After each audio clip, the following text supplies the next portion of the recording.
was like fucked for years. Like management kept leaving and fucking like it was never like it never had like a stable leadership. Every ounce of Jericho heat and Appreciation Society heat is ironic.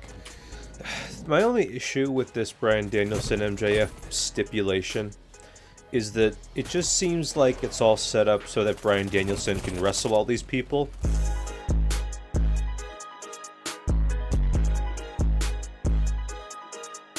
We'll talk about cool. NXT They were good. As well. And we'll have a lot of time tonight. Fuck, that's Vinny so and I loud. are back. AEW and NXT. A lot to get into on both shows. Opened up with AEW had a graphic for Jay Briscoe as well as a sign-off about Jay Briscoe at the end of the show. Oh yeah. Apparently, Warner Brothers Discovery did not allow them to have a tribute for Jay Briscoe, which was odd to me. I don't know what their reasoning is. I think they had like in between Dynamite and Rampage, there were a couple of words said. But as far as like a tribute show goes, they didn't really do anything. It was just a graphic. So yeah. And NXT even did a cut-in to the announcers, and they announced the passing of Jay Briscoe on that show. Orange Cassidy beat Jay Lethal to retain the Atlantic title. Corny will love that. It's an Orange Cassidy match. There's always hijinks, but there was extra hijinks in this match because the story on this show was that if the heels came out, Jarrett, Satnam, and Sanjay, and the story was if Sanjay interfered, he would be fired. Or if any of the heels interfered, they would be fired. So they keep trying to interfere, just furiously trying to hit people with guitars, and Sanjay's trying to stop him. And Orange... I wonder if people are tired of the Orange Cassidy gimmick yet. I really don't pay attention too much to his matches. Like, again, I feel like all the Orange Cassidy stuff and the Young Bucks stuff are nice to see on the internet. Like in shorts or TikToks or something. But like as far as like a sustaining business model goes, those things are just merch, you know? They're just toys. Nothing against them personally, but just I think the reality is it's really hard to have a character like him be a permanent money draw for the company. So Cassidy won with the punch.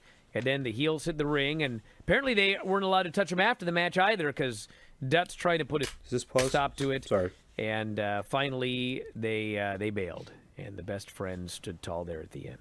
Do you think it was a little bit of a rib, the amount of steps that they made the Giant and Jeff Jarrett, who's 55 years old, walk down? I mean, those were a lot of steps, wasn't it? No. Steps, there's steps in every arena, brother. With his big-ass feet, the Giant trying to lumber down those steps. Oh, man, if there was no handrail, it could have been just dangerous. We've got Top Flight and the Young Bucks, which was I thought by the end, I would go as far as say a great match by the end. It was... I skipped through this one a lot. I don't know, it was weird. It was like, early on, it was just kind of there, and I wasn't really blown away by Top Flight. But then they did some great near falls there at the end, and I just if I were to go watch the match back, I would just imagine it's a bunch of gymnastics. I mean, I'm not into that type of thing, but And when they finally Darius avoided the BTE trigger, and rolled up Matt and pinned him clean. Yeah, it was still Holy fucking smokes, loud. This place went crazy, and it's funny because I don't know. I mean, I had people, there was someone on Twitter going, Tony Khan, listen to this show. It's like Tony Khan did not get this idea because we talked about it. We talked about it because it was patently obvious what should be done, which is why he did it, not because of us. I mean, Top Flight needed a win. The Young Bucks are the Trios champions. Top Flight can beat the two of the Trios champions. They can then get a partner. I'm not trying. Have a Trios championship match. And then, usually in these cases, it's like, this happened actually with, when Top Flight threw out Claudio from the Battle Royal. They got a big win, but then, of course, it led to a match where they were beat. Well, in this case, yeah, they're not going to win the Trios titles, but they bring in AR Fox, whoever. He gets pinned in the Trios match. They've got a win over the Young Bucks, but neither of those two ever got beaten. So it helps to elevate him and it gives them a big win. I liked it. We were right Okay? And that's not the only time we're going to say that on this show. The Gun Club came out, and long Bro. story short, Billy Gunn prevented a fight Bro. and announced that next year they will sit down for family therapy. This sure felt like the setup for a WWE segment, but... Dr. Shelby. Yeah, I can't wait. Oh, God. Hey, he's a free agent. You never know. Hangman did a promo with Renee. I'm not She don't like impressing in this this guy, match. but she's a pro. Wait. Oh my god, this segment was super awkward because then like Hangman asked her, how's your husband? Like I know I beat the fuck out of your husband. But let's just do our jobs right now, you know? I don't know that. Hangman, when it was over, they did act like they left the camera running, and Hangman said, how's he really doing? And she said, he'll be all right. And then they're continuing the storyline. Hangman now's the time. He needs to make amends with the Young Bucks. But he's an anxious millennial cowboy, so it's going to take a while. It may take till prom. It really, Renee, can you come out and play? Can't wait for the amends with the Young Bucks. No, Mike, it's not even that. He can't ask her for the play Ah. date yet. He wants to, but he's like, Mrs. Bucks, can I... see what's going on. I never cared for this fucking storyline. It's all boring. Hasn't asked the question yet. Ricky Starks beat Jake Hager, as one would expect. And not only I did like he beat this him, hat. but all of the Jericho Appreciation Society hit the ring afterwards, and he still bailed through the crowd and escaped. And he did this. 2 down. The same shit happens with the Jericho stuff. Yeah. And then Jericho, Garcia, and Sammy are furious backstage. And Jericho missed says, that. next week, we're going to make this right. I want a match. Me and Sammy versus Action Andretti, this orphan. And I think I've said before, every ounce of Jericho heat and Appreciation Society heat is ironic. It's all ironic. Like there's no fucking wanting. Like it doesn't matter to the audience whether Jericho wins or not. Like all we know at this point is Jericho latches onto a talent that has that's gaining traction, and maybe he has good intentions, but just every single time, the oomph that the guy had before entering a feud with Jericho was always higher than after the feud with Jericho. It's always the case. Especially Eddie Kingston. Damn, that bloom fell off the rose real quick. But, hopefully Ricky Starks will come out. Oh, who am I kidding? He's fucked. And Ricky Starks. And Garcia says, you know what? I want to team with you. I don't like Chris this Jericho. match. I like this Sammy hat. goes, awesome. Hey, that's a great idea. That's what I want. I want you to step up. So I'll make you a deal. If you can beat Action Andretti on Rampage, you can take my place in the tag match next week. No spoilers. We'll have to watch Rampage to find out what happens. And then Guevara's got new ring gear for Garcia. I don't know why it was so funny, but he holds up this ring gear, and Chris Jericho's like, he's totally in character, he's late sex god or whatever, and he looks at the pants, and he just totally goes to character and goes, is that leather? Great. Wow. Man, those are cool pants. Oh my Goof. God. Another thing about Jericho, he was so proud of himself when he gave himself a new variant by teaming with Garcia. Yes, Garcia Cho. Oh. Then we had a match, let me tell you, Bryan Danielson and Bandito. This Bryan Danielson guy and Bandito. It's one of those matches where I watch everything on delay. I'm on the West Coast. All I heard about for hours was how great this match was. It was even better than my expectations going in. They had such a great match. And I mentioned this on to my super followers and on Observer Radio last night, but this is just the weirdest damn thing because Bryan Danielson is undoubtedly a babyface. Everybody loves him. They don't like MJF. The storyline is the only way Bryan Danielson will get MJF for a 1-hour Iron Man match is he must beat all of these men. My only issue with this Bryan Danielson MJF stipulation is that it just seems like it's all set up so that Bryan Danielson can wrestle all these people, whether it complements the story or not. Like the matches are good, but they don't really mean anything to the greater story. They're just good wrestling matches, I guess. Yet everyone he gets in the ring with, they're like rooting for the other guy to win. I thought they misstepped here. I didn't. Well, here's why. I think there's somebody else, and this is a nitpick because I'm not going to complain about getting this match for free on Dynamite, but I would have liked to have seen Bandito also just wrestle somebody, showcase his wares, get a huge victory, and then be posed as the threat for any title, even though he's not in a feud right now. I do love the fact that he had a great match with Danielson, but, like, I think Danielson really could have had a great match with somebody else, done the exact same thing, and you could have also gotten Bandito over with a big win, as opposed to doing what they did. But I guess maybe in that realm it really doesn't matter either. You know, you ever had like a turtle as a pet? No. No? Yeah. No. I haven't either. But you know what? They're kind of dumb. They're not really very smart animals. Oh, no. Or, you know, yeah, I know people like dogs and all and cats Very and everything like cold. that, but they're not really very intelligent either. People will argue that, like their dog's as smart as they are. And, you know, for some of the people on my timeline, they're probably right.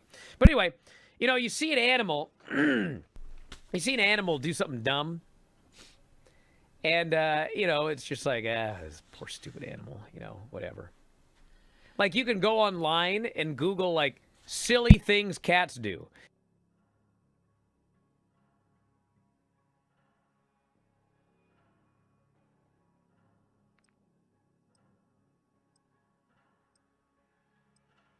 Silly things dogs do. You see these animals doing all these stupid things.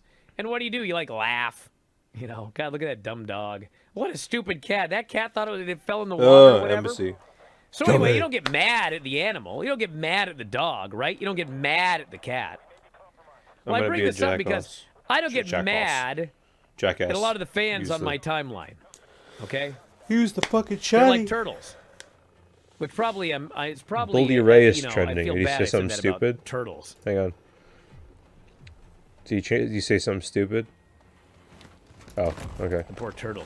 Because Bully Ray said you some know, one stupid thing shit in I the see past. on the internet all the time is, you know, you put over the best of 7 or whatever, or this and that, and then you know these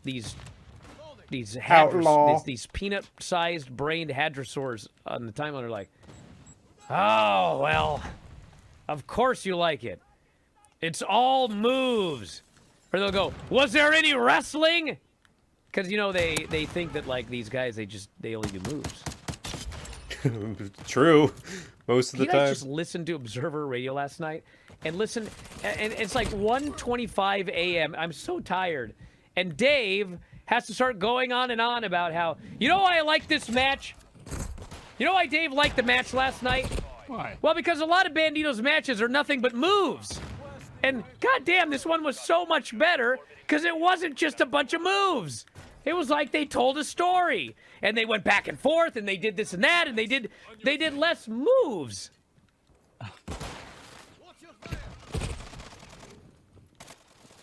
Yeah, I spent all that time to get to that point, Salty.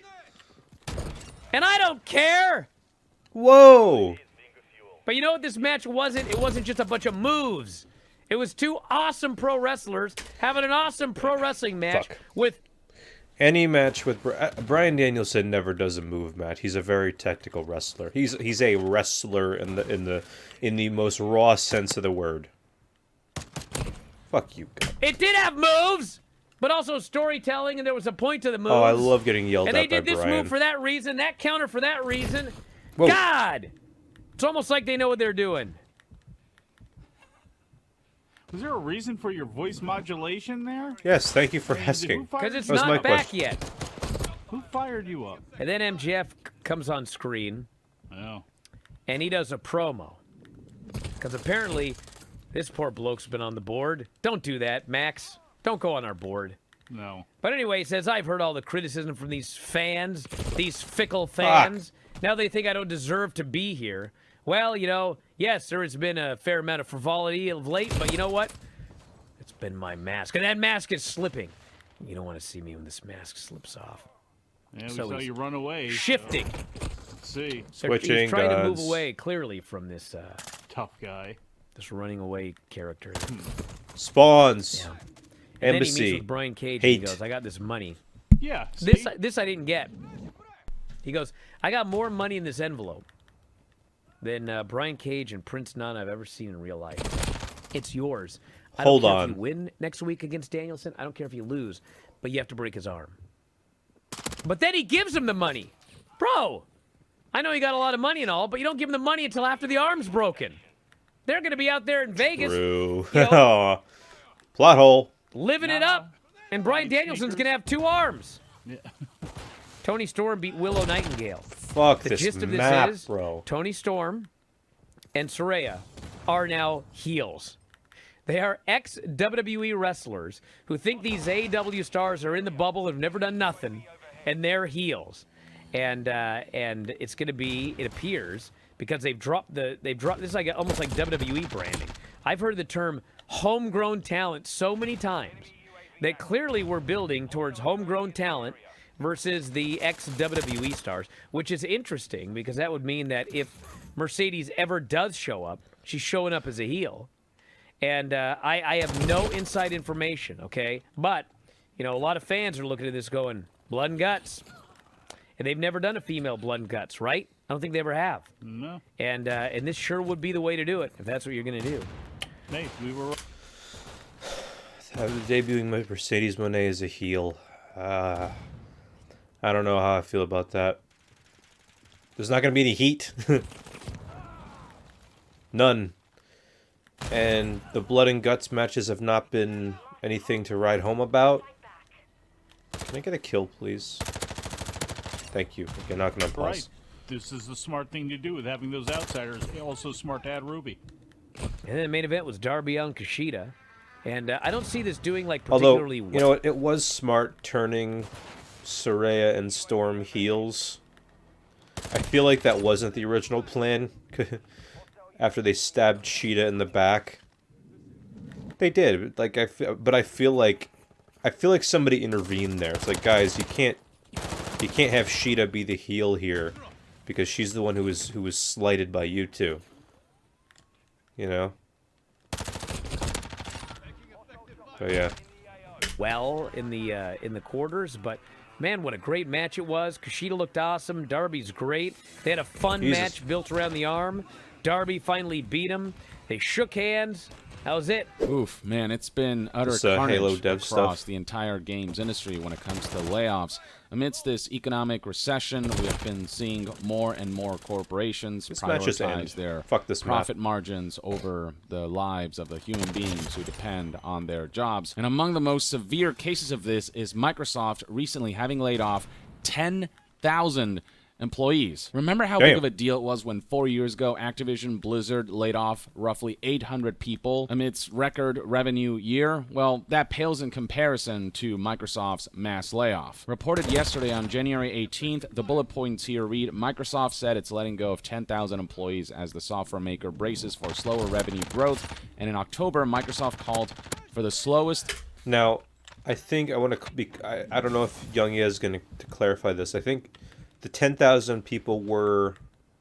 It's not all from like Microsoft, like Microsoft Corporation. It's from all their subsidiaries too, like Bethesda, like whatchamacallit. I want to offer you promotion. Yeah, no thanks. Bethesda. What else do they buy? I can only think of Bethesda right now. All their studios essentially. But yeah, it's not just. It's from a multitude of places, but my suspicions are that Microsoft had a bunch of people that were doing nothing. Like, this is what big tech does now. Like Twitter had all those employees that were like kind of useless. So I feel like Microsoft's in a similar boat. Don't you fucking yeah. Quarterly growth since 2016. Divisions all across Microsoft were impacted by this latest round of layoffs. And chief among them were some of the gaming divisions under Microsoft's umbrella. As Jason Schreier reported here, Microsoft is laying off Hang on, let me just 10,000 check the people today, preview real quick. including in its Okay, gaming we're fine. divisions such as Xbox and Bethesda. This mass layoff arrives Shit. exactly 1 year after Microsoft I was checking it because last time I streamed, I let it sit at a black screen for way too long. So, won't happen again. announced plans to purchase Activision Blizzard for $69 billion. Further Yeah, details bro. can be found in the article itself titled Microsoft Cuts Include Game Divisions Behind Halo and Starfield. And scrolling down, it is detailed that some people at Bethesda Game Studios as well as 343 Industries were affected by the layoffs, according to people familiar with the matter. And for today's video, I specifically want to focus on 343 Industries because this is a studio that was hit especially hard by the layoffs, and it's raising some concerns about the future of the Halo franchise. It's not just more junior staff who are affected by this. Some of the people who lost their jobs were veterans who had been with Xbox for more than a decade. To address this unfortunate situation, here's what 343 Industries studio head Pierre Hint said to employees and to staff via email, as reported here by Bloomberg. He told staff that the company made the difficult decision to restructure elements of our team, which means some roles are being eliminated. Now, with how hard 343 in particular was hit by the layoffs, that left many within the studio wondering, what does this mean for the future of Halo Hi, Infinite? Nathan. Aren't you streaming right now? Yeah, I am, but, you know, it's fine. Oh, okay. It's all fine. Welcome to the stream. Hello, stream. Yeah, just turn my audio up. Yeah, I was checking you out earlier. Oh, thanks. We were watching a YongYea video about the Microsoft layoffs. Yeah. So, we'll continue with that. One question. Apparently when do you have a blanket wrapped around you? What I is do. that? I do. Okay. It's just really cold. Yeah. Yeah. Which is so weird because I usually complain about being hot.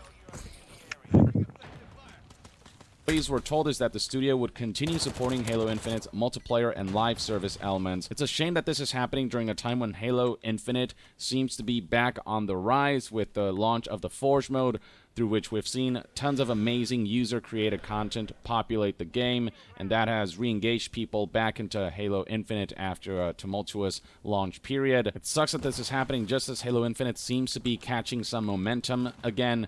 It just raises questions as to whether Halo Infinite will have the manpower and resources to really make some kind of major recovery, especially when Joe Staten, the creative director and Halo veteran who joined 343 in 2020 to help steer Halo Infinite to the finish line, will depart that outfit and rejoin Xbox's broader publishing division. While he's not leaving Microsoft outright, he is no longer at 343 specifically. He's going to take on a broader role at Xbox, and that means he can't focus on Halo Infinite. And he was such a big part for why Halo Infinite was able to release in the first place amidst that tumultuous development cycle. Jason Schreier added additional context via this follow-up tweet that reads, Microsoft won't share specific numbers, but several employees have told me that 343 Industries was hit hard. This comes in the wake of a long-running hiring freeze and a lot of contractor departures. Meanwhile, Apparently 343 got hit pretty hard with the layoffs.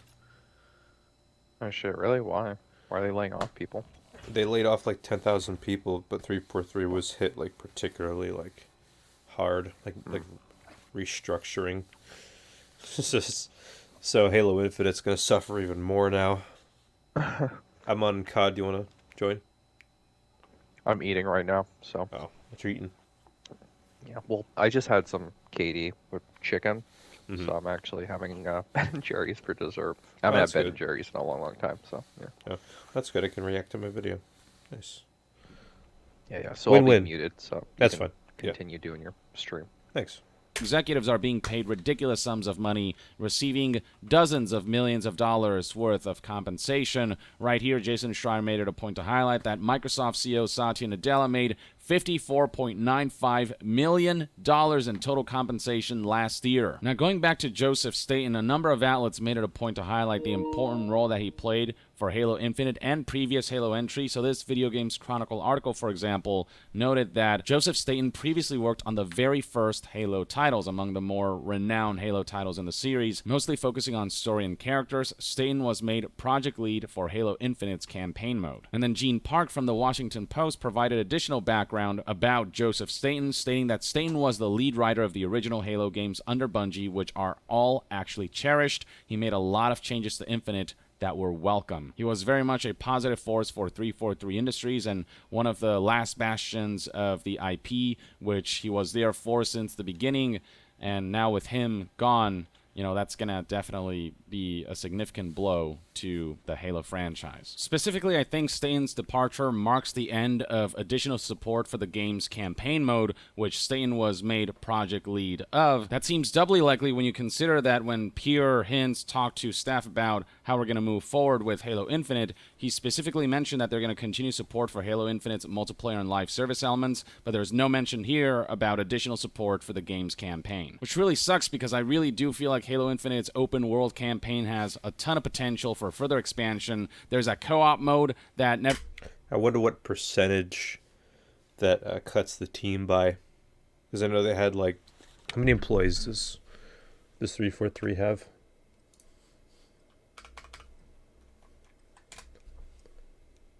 Uh... 450 as of 2016, so...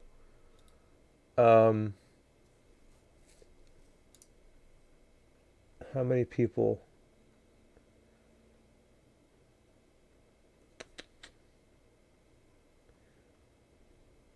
I'm trying to see how many people were laid off from 343.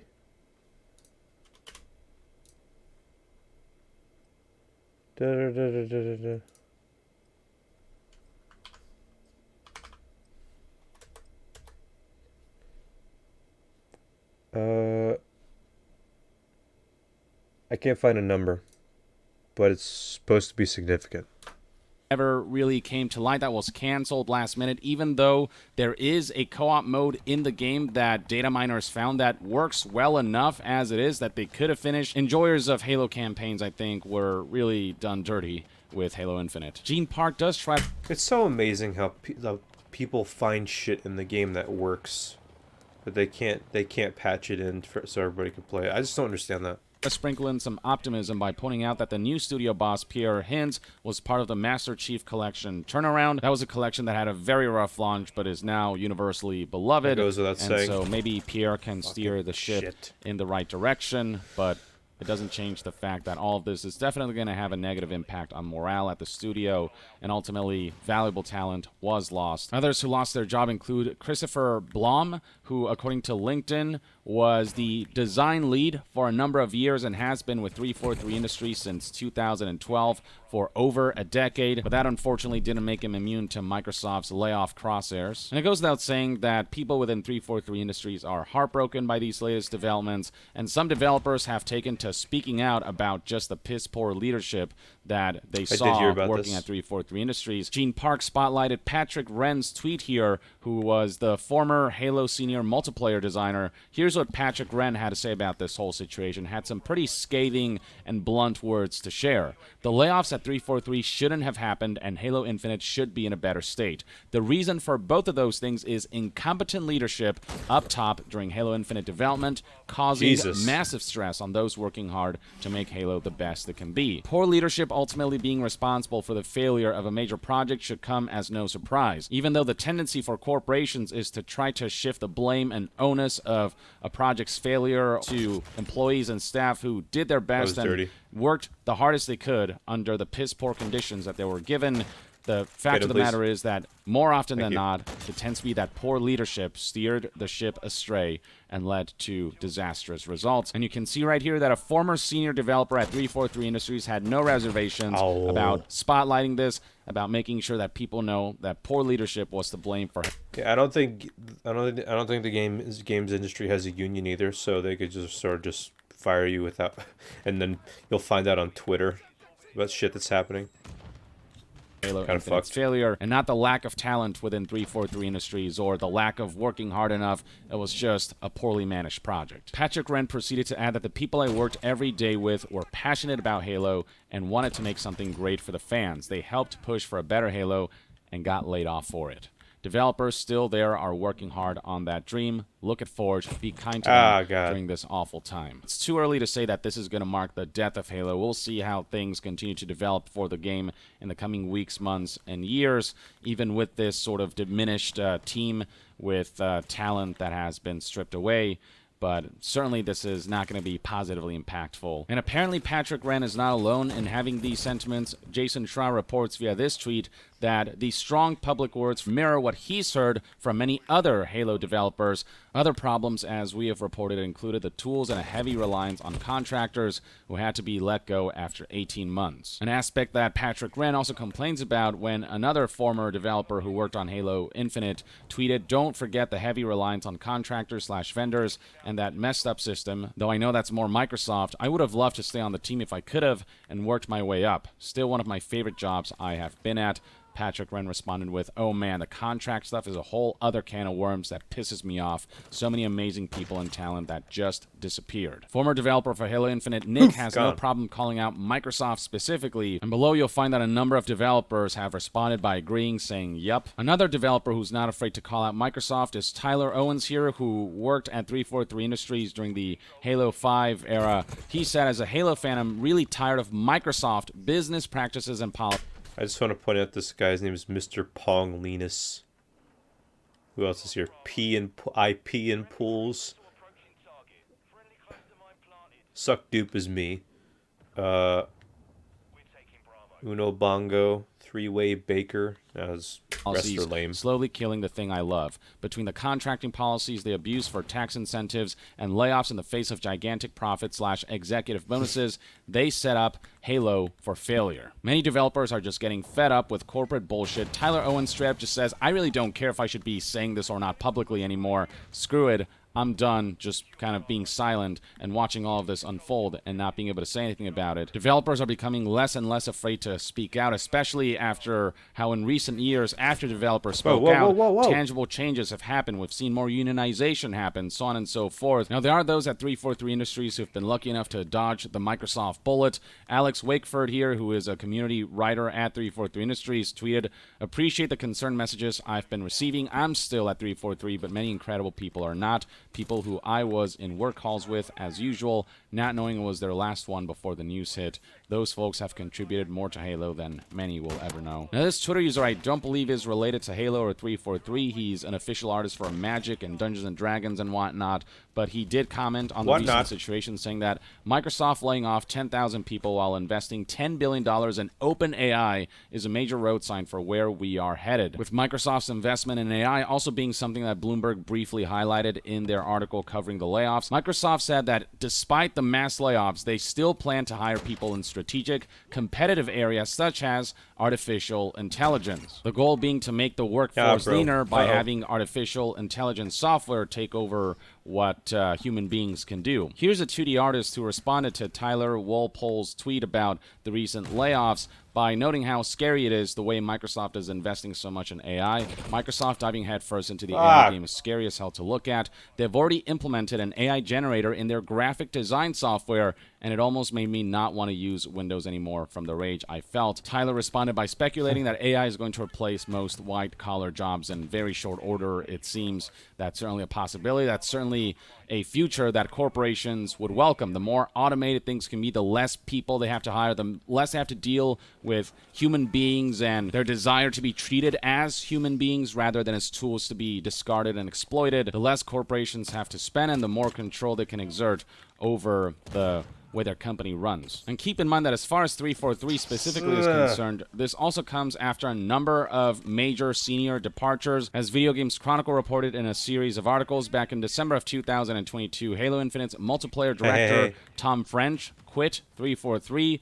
Here we have an article detailing that Halo Studio 343 is reportedly losing another member of its leadership team, referring to engineering director David Berger. This was reported back in September of 2022. Before that, we saw that 343 Industries head Bonnie Ross left 343 back in September of 2022. Bye, Even Bonnie. before the game's launch, we saw major turnover for some very important. Yeah, 343 was like fucked for years. Like you know, management kept leaving and fucking like it was never like you never had like a It never had like a stable leadership. roles. Back in October of 2020, Halo Infinite lost another director. Chris Lee is no longer working on the game following its recent delay. People could just feel that there was something off about the way the studio was being managed long before the rough and tumultuous launch of Halo Infinite.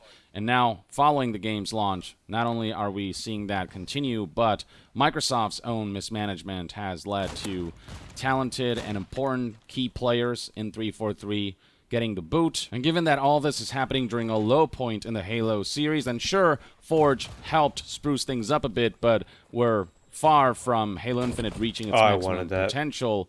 It just sucks to see all this happening on top of that, and it just raises more concerns as to whether 343 and the Halo IP can have a bright future ahead of them. But regardless of what your opinion might be on the current state of Halo or the current state of 343, the fact remains that it sucks when people lose their jobs. People who, made an earnest effort to do their best work possible under shitty circumstances. So to those people, I hope you land on your feet. I hope you find greener pastures ahead.